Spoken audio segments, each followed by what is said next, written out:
Welsh roads have recorded their lowest number of collisions since it began enforcing the slower 20-mile-an-hour speed limits almost 2 years ago. Drivers called this an absolute nightmare. I called it an absolute nightmare. It seemed a political thing for the net zero evangelists or the health and safety massive. 100 fewer people have been killed or seriously injured since the introduction, prompting calls from the Scottish Green Party to adopt the same policy in Scotland. Have we all been moaning unnecessarily? Should we just fess up that 20 mile an hour not only works, it saves lives, kids? Let's speak with Howard Cox, founder of Fair Fuel UK, who regularly helps us out on these kind of things. Afternoon to you, Howard. Hello, Ian. How are you, my friend? Good as gold. You and I have talked about this many, many times on air, over a pint, you name it, 20 miles an hour. What's going on with this? Now we learn it's the answer to saving lives. What's not to like? I'm sorry, I can't believe all those figures, etc. I'd like to look at the detail of that and how it's affected and where those lives have been saved. If they were sensible outside schools and hospitals, which I've always believed 20 mile an hour is a good idea. Yep. But a car going slowly at this speed produces greater emissions. So when you see the Green Party, promoting this and it's going to create more emissions, it doesn't stack up, does it? Well, it doesn't really stack up, does it? But what if the truth is that actually it does save lives? Are we therefore forced to concede that, look, if you drive slower, you're not going to hurt someone. So you and me have got to shut up and vote for the future, Howard.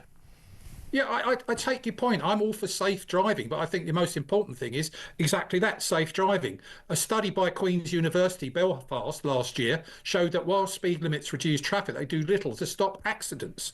It's about dangerous driving. You can do dangerous driving at 5 mile an hour, those sorts of things. My point is simple as this. 20 mile an hour is too low in most of the areas and most of the decent roads. I mean, I drive regularly in London, and I'm just past your studios recently. I drove past London Bridge.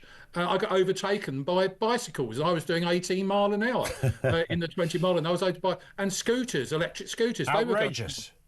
I know, and as you know, I'm a big boy racer, mate. At 70 years of age, you know what I'm like. Yeah. But the point is, if this really is true, then obviously there'd be more support for it. But I just don't believe their figures. To me, it seemed, I don't want to be too cynical here, but it just seemed a bit too convenient, if that's the right word. I think you're right, Ian. I think you've hit the nail on the head. This is all very political. It's another cash-grabbing opportunity again, and they're trying to justify these sorts of things. Let's look at our roads properly. We need safe roads, but I see people looking at their smartphones crossing the roads. Yeah. Those sorts of things are happening. It's not just the boring old driver, already the highest tax driver in the world. Where do you think this is likely to go? Because, this incursion of 20 mile an hour zones is all over the place. The road I live in is now 20 miles an hour. I didn't even realise that until about apparently half a year after it was done. But the neck of the woods, Sevenoaks and Tunbridge Wells, these kind of areas, you look around, town set 20 miles an hour, you name it. Is this? It seems to me that councillors and highways departments kind of almost dine out on their credentials of goodness. We're a better person because it's 20 miles an hour. And that seems to be where the logic starts and stops. Well, I find it extraordinary because, I know where you live and you probably know where I live. I live further down in Cranbrook area and I drive in these country lanes, which you can only get one car by. And you've got a sign that says de-restricted, which means you can do 60 mile an hour on it. Yeah. So I think really all our roads need to be reassessed for basically what they're fit for purpose and whether they're safe. If they can be 30, let them be 30. If they can be 40, 50, etc. Yeah. All I'm saying about it is I just don't believe these figures. And you said it yourself. I think it's pretty convenient at this time. A couple of other stories here that are worth having a look at while you're with us, Howard. Speeding fines for drivers on the A20 near Sidcup could be voided due to small signs. I'm all for somebody who, found themselves on the positive end of a speeding ticket when they realised it wasn't valid because the signs didn't work properly. Well, this is a bit spooky for me because I know that road pretty well, and I've got a clean. I'm pleased I've got a clean license. But about 6 months ago, I was driving down that said road, Yeah. and I was listening on my phone, free, by the way, please, before people shout at me.